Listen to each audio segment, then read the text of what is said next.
Kani bitaw guys, kay nakita na ko ni siya sa dalan. Duha ni siya kabuok. Na siya gid sa kanang dalan gid ba sa kuan. So it means na free na siya. Kanang nasa mga dalan bitaw. Tapos kanang kung dili na gid siya ma-use, ibutang na gid na nila sa kanang murag basura ana ba or sa daplin nga kanang naidagan basura inana.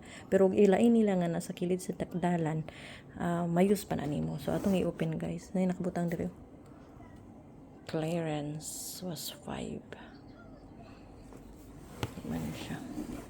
Pero basura ko rin nakita basura sa kuan ra sa dalan. I-open na to.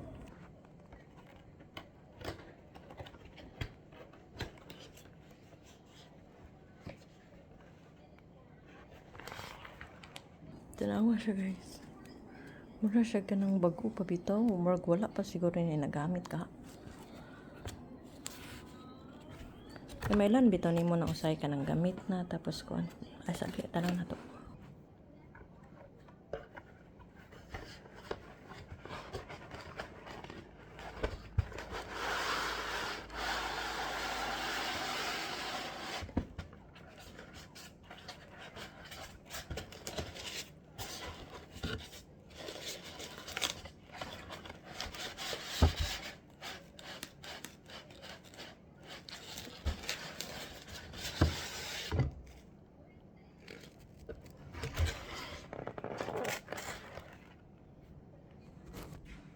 Naginay ra ko kay natulog si kuya.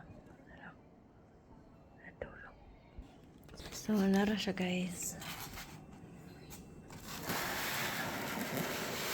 Ito iyang pang battery kay di battery man na siya. Nara.